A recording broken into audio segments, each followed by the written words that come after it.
할렐루야. 좋으신 하나님께 영광, 감사, 찬송 올려드립니다. 예수님의 이름으로 여러분 모두를 축복합니다. 10월 22일 넷째 주일 말씀 묵상입니다.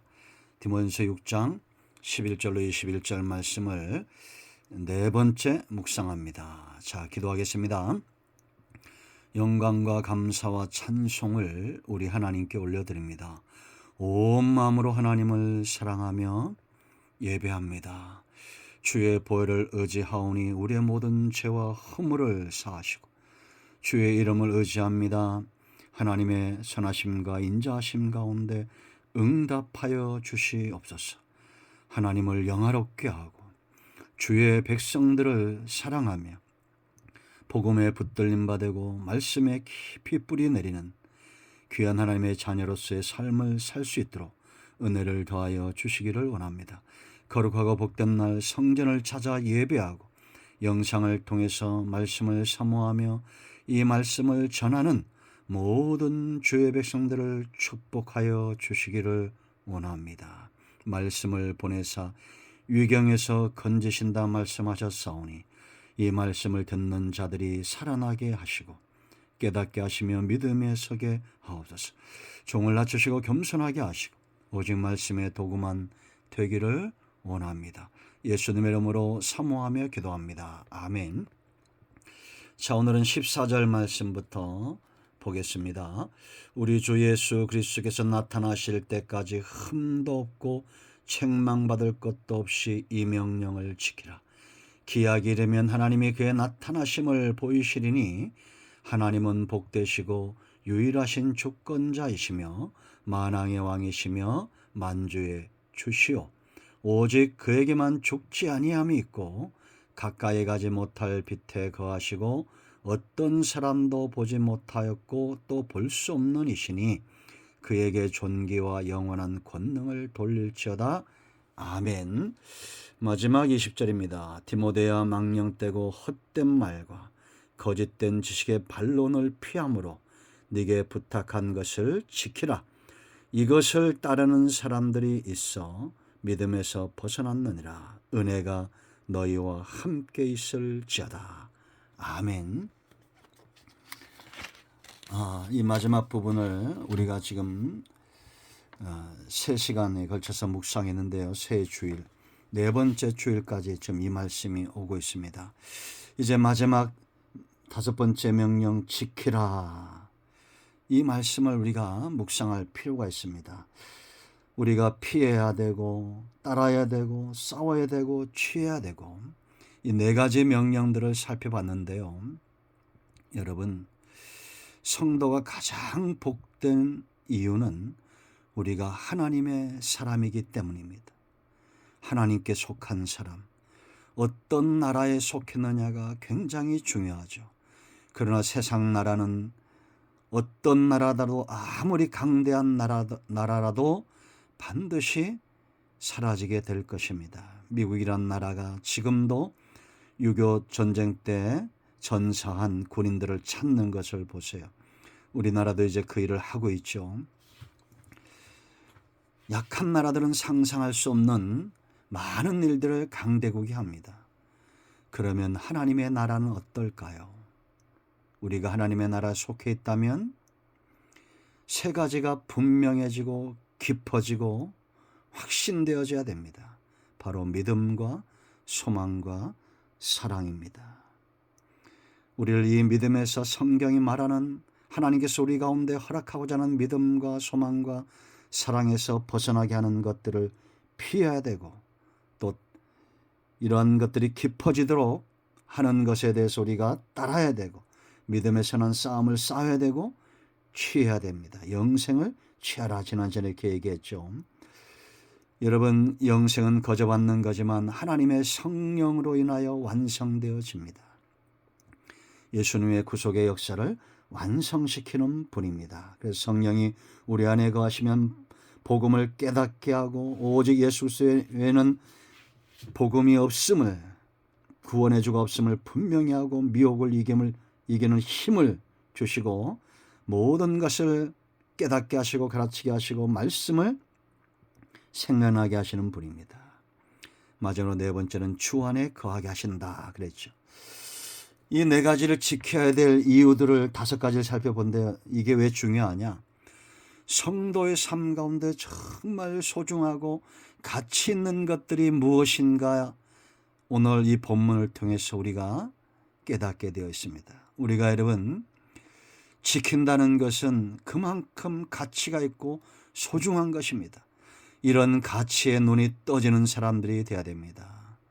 개나 돼지처럼 우리의 보화와 우리의 진주의 귀함을 깨닫지 못하는 그런 인생들이 되면 되겠습니까? 여러분, 왜 지켜야 될까요?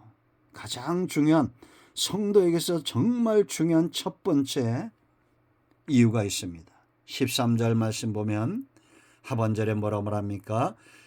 그리스도 앞에서 내가 너를 명한다. 이 명령을 지켜라. 14절에 그렇게 말하고 있죠. 13절에도 명하노니 이 명령을 지켜라. 이건 바울의 명령이 아니죠. 하나님의 명령에 대언을 했을 뿐입니다. 여러분, 성경은 하나님의 말씀입니다. 하나님의 입에서 나오는 말씀입니다. 명령입니다.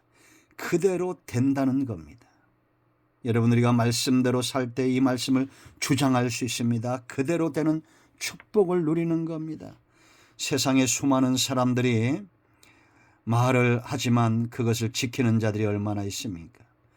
하나님이 저와 여러분에게 명령하실 때 이것이 우리에게 유익한 것이겠습니까? 불의한 것이겠습니까?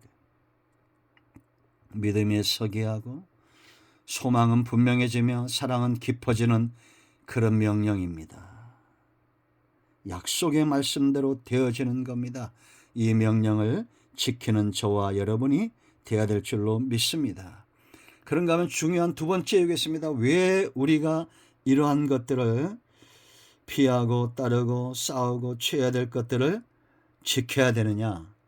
12절 말씀을 보면, 자 보세요. 믿음의 선한 싸움을 싸우라 그랬죠. 이 싸워야 될 것을 지켜야 됩니다. 영생을 취하라. 이걸 지켜야 됩니다. 이를 위하여 네가 부르심을 받았다고 말합니다. 많은 증인 앞에서 선한 증언을 하였도다. 하나님이 저와 여러분을 부르신 이유는 마치 재판장이 재판정에서 증인을 부르듯이 그렇게 우리를 불렀다는 겁니다. 우리는 부르심을 받았는데 무엇으로? 증인으로 부르심을 받은 거예요. 그러면 지켜야 될 분명한 이유입니다. 그냥 하찮은 증인이 아니죠. 사람들로 하여금 구원을 얻게 하고 믿음에 서게 하고 믿음에 선 자들이 사랑이 깊어지고 소망이 분명해지도록 부르심을 입은 자들입니다. 우리는 복음의 길을 알고 있습니다. 구원의 길을 알고 있습니다. 체험적으로 알고 있습니다. 약속의 말씀들이 다 그대로 되어짐을 알고 있습니다. 온 땅에 지금 온 세계에 마지막 때의 징조들이 나타나고 있음을 성경을 통해서 분명히 목도하고 있습니다. 그러면 증인은 어때야 됩니까? 증인은 절대 거짓말하거나 내가 본 것에 대해서 감추거나 드러내지 않거나 하면 안 되는 것입니다. 우리는 영생의 길에 대해서 알고 있는 자들이고 이를 증거하도록 부르심을 입은 자들입니다. 증인의 사명을 감당하고 지켜내야 됩니다. 세 번째 중요한 이유가 있습니다. 왜 지키라고 말했느냐? 자, 여러분 14절 말씀 보세요. 우리 주 예수 그리스도께서 나타나실 때까지 흠도 없고 책망받을 것도 없이 이 명령을 지키라. 예수님이 다시 오신다는 약속 때문입니다.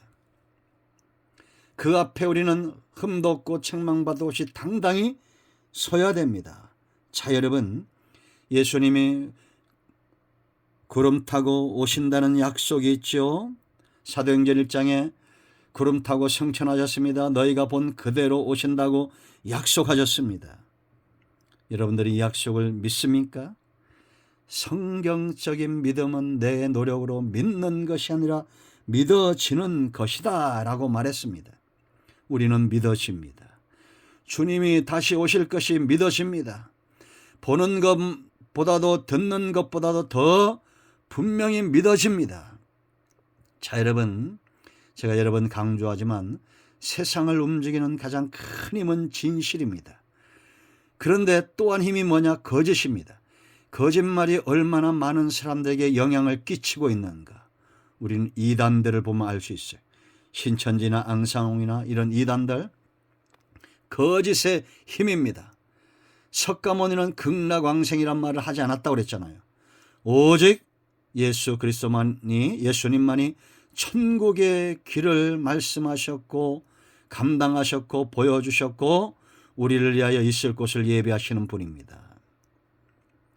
100가지 중에 99가지를 진실을 말하는 사람과 100가지 중에 99가지를 거짓말하는 사람과 여러분들은 누구와 함께 하시겠습니까? 단지 우리가 지금 지켜야 될 이 약속, 내가 누려야 될 이 약속의 혜택이 하찮은 것이라면 소중히 여기지 않아도 될 것입니다. 그러나 영생에 대한 약속입니다. 영원한 형벌을 모면할 수 있는 그런 길이 있다는 겁니다. 그렇다면 우리는 예수님, 다시 오실 주님을 마음으로 믿고 입술로 신해야 됩니다. 주님은 약속대로 세상에 오셨습니다. 약속대로 세상에 거하셨습니다. 약속대로 사역을 감당하셨습니다. 약속대로 십자가에서 죽으시고 약속대로 3일 만에 부활하시고 약속대로 승천하시면서 이제 약속대로 오실 것입니다. 아멘. 주 예수여 속히 오시옵소서. 마라나타 신앙 고백을 하는 저와 여러분 되기를 축원드립니다. 세 번째 중요한 이유가 있습니다. 왜 우리가 이 명령들을 지켜야 되고 피해야 될 것, 따라야 될 것, 싸워야 될 것, 취해야 될 것, 이러한 복음과 약속의 명령들을 지켜야 되느냐? 하나님의 주권 때문입니다. 15절 보세요. 기약이 이르면, 때가 되면, 이런 뜻이죠. 하나님이 그의 나타나심을 보이시리니 하나님은 복되시고 유일하신 주권자이시며 만왕의 왕이시며 만주의 주시오. 주권이 하나님께 있다는 겁니다. 여러분, 유일하신 주권자예요. 만왕의 왕이에요. 왕이 한 분뿐이라는 겁니다. 만주의 주시라는 겁니다. 이를 지어 성취하시는 여호와십니다. 여러분, 하나님은 말씀만 하고 도중에 포기하시는 분이 아닙니다. 말씀하신 바를 반드시 이루시는 분입니다. 빌립보서 1장 6절 말씀 보면 너희 안에서 착한 일을 시작하신 이가 그리스도 예수의 날까지 이루실 줄을 우리는 확신하노라. 믿는다는 겁니다. 믿어지는 겁니다. 우리는 여러분 예수님만이 구원의 주가 되심이 믿어집니다. 예수님이 다시 오신다는 것이 믿어집니다. 예수님의 부활도 다 믿어집니다. 그와 더불어 하나님만이 유일하신 신이며 만왕의 왕이시오 만주의 주가 되심을 믿습니다. 믿어지는 거예요. 성경은 창조가 있습니다. 시작을 말합니다. 창세기 1장 창조를 이야기합니다. 그런가 하면 하나님의 섭리의 역사를 분명히 보여줍니다. 그것이 바로 성경의 역사입니다. 창세기 2장부터 성경의 역사입니다. 그런가 하면 마지막 완성된 천국을 보여줍니다. 요한계시록입니다. 20장, 22장 하나님의 나라 새하늘과 새 땅에 대해서 분명히 말씀하고 있습니다. 시작과 끝이 분명한 하나님이십니다. 여러분, 이를 지어 성취하시는 그 하나님께서 지금도 일하고 있음을 우리는 믿습니다. 하나님께서 예레미야에게 찾아오십니다. 여러분, 예레미야 33장을 보면 하나님께서 예레미야에게 말씀하셔. 지금 예레미야가 시대뜰에 갇혀 있습니다. 억울하게 복음에 매이고 말씀에 순종하다가 그렇게 감옥 가는 상황에 처했어요.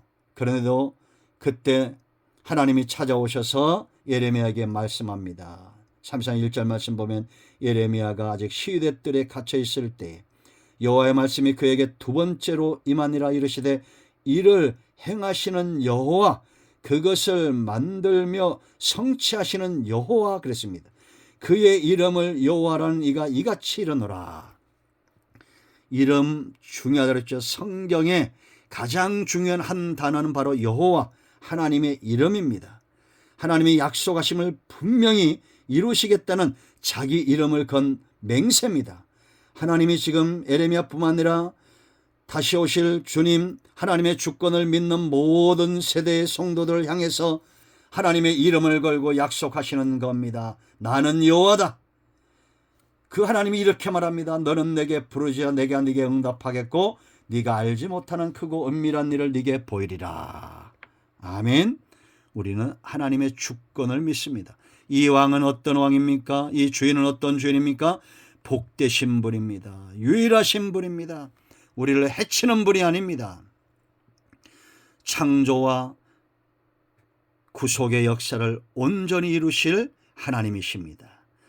죄가 들어왔다고 해서 하나님의 창조의 역사가 끝났느냐? 아닙니다. 새하늘과 새 땅이 와야 마침내 하나님의 창조 역사가 완성되고 하나님의 나라가 완성되어지는 것입니다. 여러분, 하나님만이 여호와십니다. 애굽에 내려갈 때 바로 앞에 갈 때 모세가 무엇을 가지고 갔다고 그랬습니까? 여호와 이름입니다. 출애굽기 3장 15절 말씀. 아브라함과 이삭과 야곱의 약속을 귀하게 여기시는 하나님. 우리가 살다 보면 애굽에서 고통당하는 백성들처럼 에레미야처럼 시대들에 억울하게 갇혔던 에레미야처럼 고난을 당할 수 있어요. 그러나 이런 고난은 장차 나타날 영광과 비교할 수 없는데 왜냐? 하나님이 그 주권으로 일하시기 때문입니다. 그러므로 여러분 낙심하지 마십시오. 포기하지 마십시오. 힘들고 어려워도 여호와 이름 붙들고 승리하기를 축원드립니다. 아멘. 마지막 다섯 번째 중요한 이유가 있습니다. 왜 우리가 지켜야 되느냐? 16절 말씀 보면 오직 그에게만 죽지 아니함이 있고 가까이 가지 못할 빛에 거하시고 어떤 사람도 보지 못하였고 또 볼 수 없는 이시니 그에게 존귀와 영원한 권능을 돌릴지어다. 아멘. 우리가 지키는 것은 마치 하나님이 거하시는 왕궁을 만왕의 왕이 거하시는 왕궁을 지키는 것과 같습니다. 세상의 왕들은 다 죽습니다. 한계가 있습니다. 영원하지 않습니다. 그러나 하나님은 죽지 않습니다. 하나님은 영화로우신 분입니다. 어떤 사람도 그 하나님을 보지 못하였고 그 능력 가운데 가까이 갈 수가 없습니다. 그러나 지키는 자, 하나님의 명령에 붙들린 바 된 자는 왕궁을 수호하는 문지기의 영광이 그에게 있어요. 여러분, 우리가 장차 죽으면 하나님 나라의 영광을 체험하게 되겠지만 이미 이 땅에서 영화로운 삶을 사는 사람은 누구냐? 하나님의 명령을 지키는 자입니다. 하나님의 말씀을 지키는 자입니다. 그들은 하나님의 말씀이 사로잡는 영화로움 가운데 있을 것이고 말씀이 성취되는 곳에서 그 성취의 영광을 누릴 것이고 하나님의 신이 그와 함께하므로 하나님의 영광이 그와 함께할 것이다 라는 겁니다. 여러분, 영국 런던의 버킹엄 궁을 지키는 그 군인들 보세요. 저도 청와대에 근무했지만 청와대를 지키는 그 군인들 보세요. 제가 먼저 영상에 넣어놨기 때문에 자세히는 하지 않겠습니다. 얼마나 영화롭습니까? 뛰어난 사람, 세상의 왕을 지키는 근위병들도 그렇게 영광이 있는데 이제부터 우리는 하나님과 그의 말씀을 수호하는 자, 지키는 자로 영화로운 존재로 우리의 발걸음이 당당하시기를 축원드립니다. 골리앗 앞에서 하나님의 말씀과 하나님의 영광을 지켰던 다윗, 하나님이 그를 영화롭게 하셨습니다. 다니엘 보세요, 여러분. 세상의 군왕들의 위협을 받고도 바벨론의 왕의 위협, 그런 위협 속에서도 당당히 말씀을 지켰던 다니엘, 하나님이 그를 영화롭게 합니다. 요셉 보세요, 여러분. 말씀에 붙들림 바 되어서 자기 자신을 하나님 앞에 영화로운 제물로 드리기를 원했던 고람대오의 신앙을 가졌던 요셉, 하나님이 모든 나라 위의 만인 가운데 재상을 삼으시고 그를 영화롭게 하셨습니다. 지금도 하나님은 말씀을 지키는 자들을 영화롭게 합니다. 이제 무엇이 정말 성도의 삶 가운데 가치 있는 것인가 눈이 떠졌습니까? 하나님의 명령 그대로 됩니다. 사람을 살리는 증인의 사명 얼마나 가치 있습니까? 약속대로 주님이 모든 출생부터 모든 일을 행하셨던 것처럼 약속의 말씀에 붙들림 받으시오. 성경 말씀 중요한 것이 없습니다. 하나님의 주권입니다. 하나님은 여전히 우리 가운데 왕이 되신다라는 겁니다. 그런가 하면 영화로운 삶, 하나님의 명령과 그 명령에 붙들림 받은 사람들의 영화로운 삶입니다. 여러분 모두를 예수님의 이름으로 축복합니다. 이제 디모데전서를 끝내고 다음 주부터는 디모데후서로 가겠습니다. 하나님이 반드시 우리 가운데 응답하시고 이 마지막 때 미혹의 때 사람들이 믿음에서 떠나는 21절과 같은 이런 상황 속에 우리가 있지만 그러나 은혜가 우리와 함께 할 것을 또한 믿습니다. 아멘. 기도합니다. 예수님의 이름을 의지하여 기도합니다. 이 말씀대로 되게 하여 주셔서 주의 음성 듣기를 사모하고 말씀을 사모하는 모든 주의 백성들 가운데 하나님의 위로와 은혜가 함께 하시기를 원합니다. 우리 가운데 마음이 상한 자 병든 자 치유하시고 회복시켜 주시옵소서. 예수님의 이름으로 사모하며 축복하며 치유하며 기도합니다. 아멘. 이제는 우리 주의 크신 은혜와 하나님 아버지의 큰 사랑과 성령의 위로통 충만 치유 회복하심의 역사가 영상을 통해서 예배하는 모든 주의 백성들 위해 이제로부터 영원토록 함께 있을지어다. 아멘. 할렐루야. 오늘도 응답이 예수님의 이름을 쫓아 우리에게 임하였습니다. 아멘.